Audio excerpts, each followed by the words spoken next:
Hello বন্ধুরা, আবার চলে আসে একটা নতুন ভিডিও নিয়ে। প্রায় 1000 বছর পর, কেন কি এতদিন আমি শুধু ঘুমিয়েছি আর খেয়েছি আর কিছু করি। সকালে উঠে আগে যেটা আমার কাজ সেটা হচ্ছে ব্রাশ করা। তো আমি আর আমার বর এখানে ব্রাশ করব, তার জন্য আমি ব্রাশে কোলগেট ভরিয়ে জল দিয়ে তারপর আমার বরকে দিলাম, কেন কি আমার বরকে আমি খুব ভালোবাসি। তারপর দুজন মিলে এখানে ব্রাশ করে নিচ্ছি আর একটু ঢং মারছি।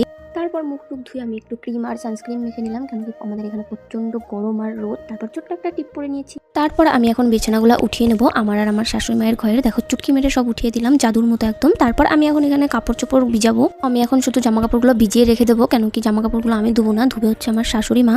জামা কাপড়গুলো ভিজেতে ভিজেতে দেখলাম আমার বর চলে এসেছে বাজার থেকে মাছ নিয়ে। তারপর আমি মাছগুলো ধুয়ে রেখে দেবো। তারপর আমি মাছগুলোকে ভালো করে পরিষ্কার করে নিলাম। তারপর 2-3 বার জল পাল্টে পাল্টে ভালো মতো ধুয়ে নিয়েছি। এখান থেকে কিছুটা মাছ রেখে দেবো কালকের জন্য।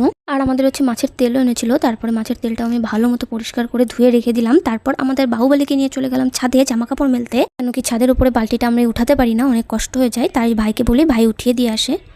তারপর সবগুলো জামা কাপড় ভালো মতো মেলে আমি এখান থেকেই ফুল নিয়ে যাব পূজার জন্য একেবারে।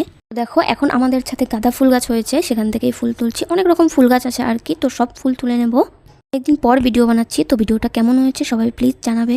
ভিডিওটাকে একটু লাইক কমেন্ট করে দিও, আমার হচ্ছে চ্যানেলটাকে একটু সাবস্ক্রাইব করে দিও। আজকের ভিডিওটা আমি এখানেই শেষ করছি। সবাই ভালো থেকো, সুস্থ থেকো, দেখা হবে আবার একটা নেক্সট ভিডিওতে। বাই।